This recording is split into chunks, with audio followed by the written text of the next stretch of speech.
Et salut les amis, c'est Ami Négociateur, j'espère que vous allez bien. Je suis très heureux et très content de vous retrouver sur ma chaîne YouTube pour une nouvelle vidéo. Aujourd'hui, au menu, le programme diabolique de von der Leyen et quelques actualités croustillantes. Alors, avant de démarrer la vidéo, comme d'habitude, je vous rappelle les deux moyens importants pour soutenir la chaîne et pour me soutenir. Vous avez le lien vers la cagnotte PayPal dans l'onglet description. Les petits ruisseaux font les grandes rivières. Et vous avez également le bouton rejoindre qui vous permet d'accéder à plus de 270 vidéos privées, live privées et archivées depuis 2017-2018. Je vous souhaite une bonne vidéo. Allez, donc là on le savait, von der Leyen a été réélu la semaine dernière avec son programme diabolique. C'est l'occasion de revenir un peu plus en détail maintenant sur son programme. Le programme de von der Leyen se décompose en 6 sous-parties, 6 chapitres qui sont explicités dans ce document. Je vous mettrai le lien bien évidemment dans la description. Madame la Présidente, chère Roberta, je tiens d'abord à féliciter blablabla. Cela fait maintenant 5 ans que je suis venu pour la première fois vous demander de m'accorder votre confiance. 5 années sans précédent dans l'histoire de l'Union européenne. Je me souviendrai à tout jamais de ces moments forts que nous avons partagés, blablabla. Au jour où je vous ai proposé Next Generation EU ou des interventions du président Zelensky, lors desquelles des traducteurs eux-mêmes ne pouvaient pas revenir à leurs larmes. Ça, on s'en fout, c'est blablabla.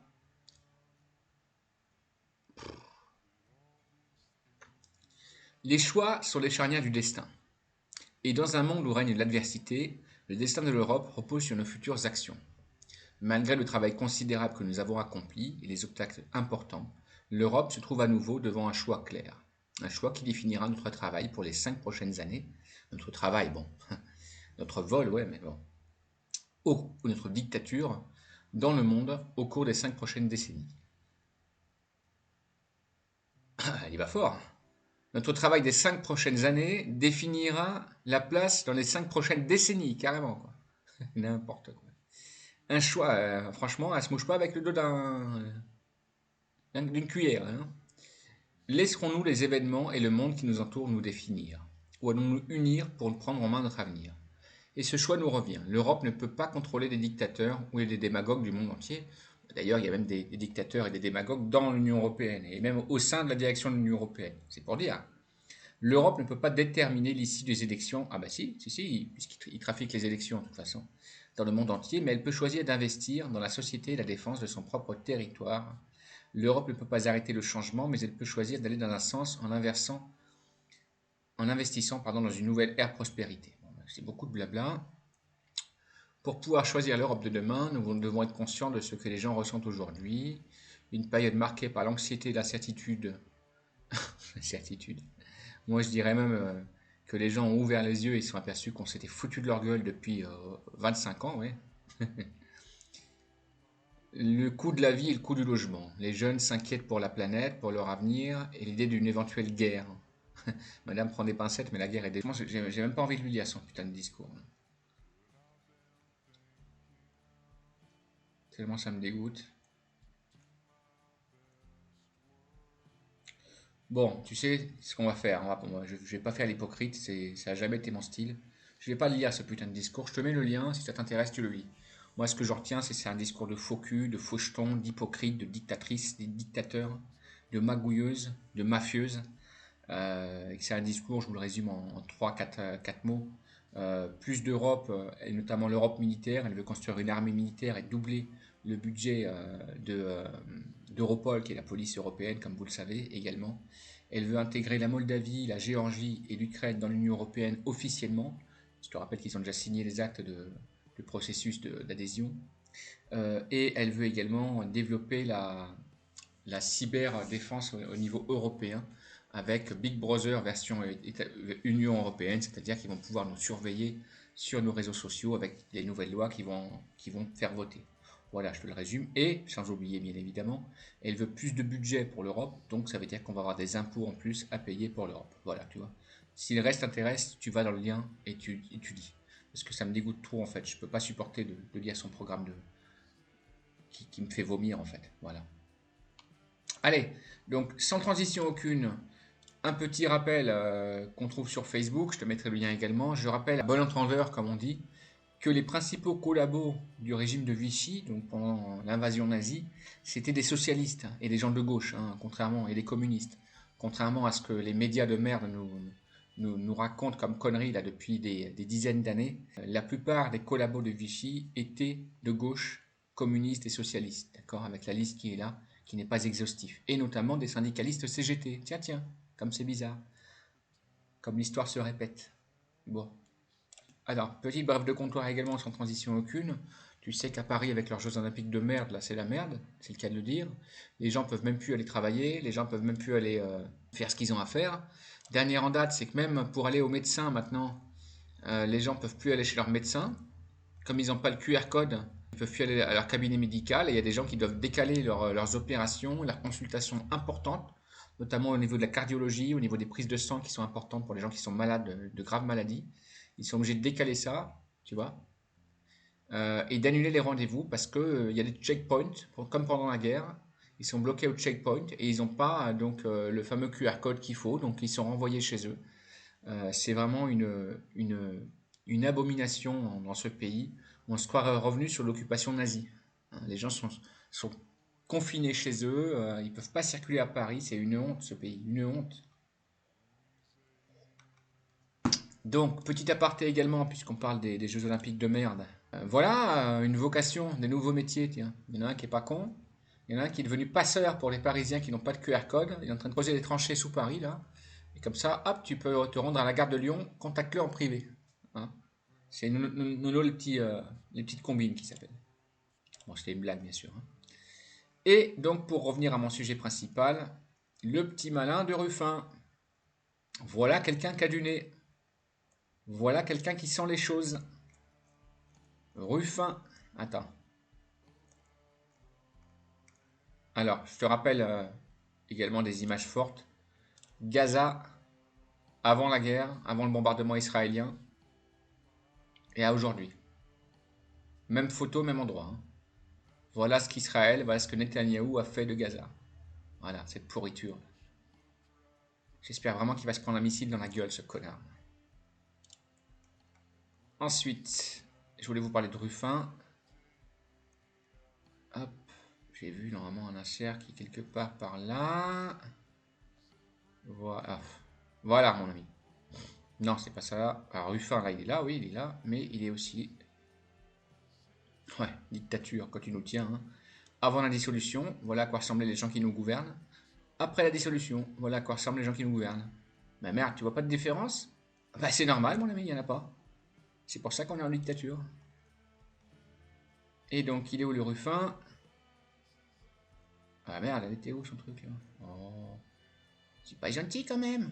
T'es passé où, t'es caché où? Ah bah elle est pas mal. Bon bah je le trouve plus. Attends, je vais revenir plus haut peut-être. Là, là, là. Voilà, il est là, Ruffin.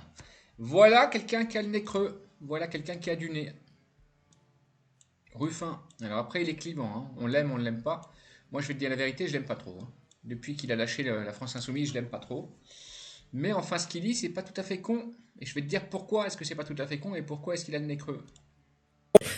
Dans tout ça quand même. Je vous dis là, et je ne mâche pas mes mots sur mon camp, maintenant le grand irresponsable, il est quand même à l'Élysée. D'accord? C'est quand même lui qui a pris la décision, au soir des élections européennes, de dissoudre dans l'urgence et sans aucun sens l'Assemblée nationale. Et on se retrouve derrière avec un pays qui est encore plus embourbé, encore plus enlisé qu'il ne l'était au départ. Parce qu'il va y avoir 1000 emplois de supprimés, 3 sites qui vont fermer. Et qui s'en charge? Il n'y a pas de ministre de l'Industrie. Il y a une rentrée, 3000 profs qui manquent. Il n'y a pas de ministre de l'Éducation. On est en train de fermer les services d'urgence. Vous savez, là, en ce moment, personne ne répond. Là, c'est clair. Qui prépare la rentrée? Vous n'allez pas me faire croire qu'il y a quelqu'un qui prépare la rentrée scolaire. Bah oui, personne. Qui affronte là les fermetures des services d'urgence? Personne. Donc en fait, on a un gouvernement fantôme avec quand même une espèce de truc bizarre. On est supposé avoir Gabriel Attal à la fois à Matignon, en même temps à l'Assemblée et surtout à la plage, quoi. Là, il a bien niqué, là. Maintenant, vous dis là, et je ne mâche pas mes mots sur mon... Bon, moi je suis pas fan hein, de Ruffin, mais enfin là il a bien niqué. C'est vrai ce qu'il dit, hein, après, c'est vrai ce qu'il dit. Hein, aujourd'hui, bon, les gens sont payés à rien foutre, hein, ils sont payés à faire des coloriages. Hein. Le gouvernement, là, Attal, il est payé actuellement, à la minute où je te parle, là, à faire des coloriages à la plage. Valeo qui ferme 3 usines, 1000 salariés qui vont se retrouver sur le carreau là, dans quelques jours. Qui s'en occupe? Il manque 3000 profs à la rentrée, et effectivement, personne ne nous fera croire qu'il y a quelqu'un qui prépare la rentrée au gouvernement, pas du tout. Et les services des urgences ferment encore, personne ne s'en occupe, bien évidemment. Alors, Ruffin, c'est un petit malin, en fait, lui. Attention, attention, parce que c'est un petit malin. Quelqu'un qui a le nez creux, je pense, Ruffin, quoi qu'on en dise, moi, franchement, je vais pas te mentir, j'ai jamais été fan de Ruffin, je l'ai croisé une fois, c'était il y a 2 ans, même pas, il y a même pas 2 ans, ouais, il y a 1 an et demi, dans une manif contre la réforme des retraites. Il m'a laissé froid, il m'a laissé froid. J'ai vraiment eu le sentiment que c'était quelqu'un de faux, qui surjouait et qui cherchait surtout à capter la lumière des caméras avant le reste. Après, malheureusement, bon, ils sont tous comme ça, donc tu vas me dire. Et je disais l'autre jour, il y a quelques jours, je disais dans une de mes vidéos, bon, c'est peut-être le moins pire des politiques actuellement. C'est ça qu'il faut bien regarder. Je dis pas que je suis fan, je dis pas que je vais lui sauter au cou, mais malheureusement, on vit dans une société de politiques qui en font leur profession en France. Et on ne peut pas s'empêcher de penser que plus ou moins tous, ce qui les intéresse, c'est d'avant tout de profiter du système et d'intégrer le système pour en profiter eux et leurs proches. Si tu fais ce constat, bah, ça arrange rien en fait. Tu peux aussi faire ce constat et te dire, ok, maintenant qu'est-ce qu'on fait quand même? Et bah, ce qu'on fait quand même, peut-être qu'il va falloir choisir à un moment donné les gens qui sont les moins pires. Ça s'appelle un pis-aller hein, en grammaire, mais c'est ça en vocabulaire. Les gens qui sont les moins pires, je pense que François Ruffin est un des moins pires, entre guillemets, qu'on a actuellement disponible de gauche. Voilà, voilà. Au moins quelqu'un qui sent les choses, quelqu'un qui dit des choses. Alors certes, il aime beaucoup la lumière, peut-être un peu trop, mais voilà, c'est quelqu'un qui sent les choses. Et qu'est-ce qu'il a senti d'après toi? Tu veux que je te le dise ou tu veux pas que je te le dise? Alors mets un pouce en l'air si tu veux que je te le dise. Et ben il a senti que Macron il est en train de tomber, tout simplement. Voilà ce qu'a senti Ruffin depuis un mois maintenant. Hein. Ruffin, François Ruffin, il a senti avant les autres que Macron est en train de tomber, est en train de tomber, de s'effondrer, je veux dire. Alors, mentalement, j'en doute pas, mais surtout en termes d'opinion publique et de soutien. Quand je te faisais une vidéo il y a 15 jours en te disant que la finance avait abandonné Macron, c'est pas un mythe, c'est pas un fantasme, c'est une réalité. Les macronistes ont abandonné Macron. Donc, et Ruffin a senti ça, je pense, un peu avant les autres.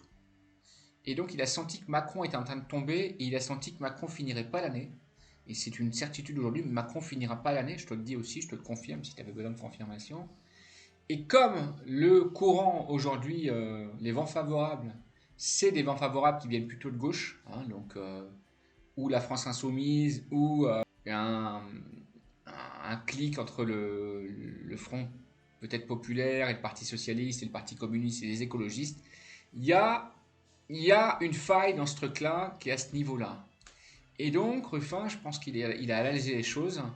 Il s'est dit, comme Macron est en train de tomber, qu'il n'y a personne pour le remplacer, que le gouvernement c'est un gouvernement fantôme, et que de toute façon, vu les dernières élections législatives, il y a forcément quelqu'un de gauche qui va être appelé à Matignon dans quelques jours. Mais surtout, si Macron tombe carrément et démissionne ou est révoqué et destitué, il y aura une élection présidentielle anticipée et là, il y aura certainement une vague de fond qui va être du côté gauche. Et si moi je me positionne au-dessus du parti de la France Insoumise et hors caste, peut-être que j'ai une chance de finir carrément à l'Elysée. Donc je pense que Ruffin est en train de faire un double coup de billard. Il vise à la fois Matignon, ça je pense que personne peut l'ignorer aujourd'hui, et il va certainement réussir, parce qu'il est plus chez France Insoumise, donc ça a débloqué un blocage, en tout cas au moins chez Macron et chez le gouvernement, de dire voilà, on ne mettra personne de la France Insoumise à Matignon. Bah, ça tombe bien, il a quitté la France Insoumise. Et son coup de billard à double bande, c'est que la double bande, si Macron est destitué, si Macron démissionne, et je te dis qu'il finira pas l'année, Macron, et ben dans ce cas-là, il est tout à fait bien placé, et encore mieux placé que jamais, pour devenir le futur président de la République dès 2024. Mets dans les commentaires ce que tu en penses et dis-moi si toi aussi tu penses que ce que je dis, bah, c'est pas tout à fait con et que c'est fort possible. Et que c'est peut-être pour ça que Ruffin, depuis quelques semaines, a pris ses distances avec la France Insoumise. Soit il a senti les choses venir, soit il a senti le vent tourner, comme on dit, ou soit il a carrément eu un entretien et des informations que nous, pour l'instant, on n'a pas eu. La suite au prochain épisode. Merci les amis, partagez, mettez un pouce en l'air, abonnez-vous et réagissez avec les commentaires. Salut les amis, ciao les négociateurs.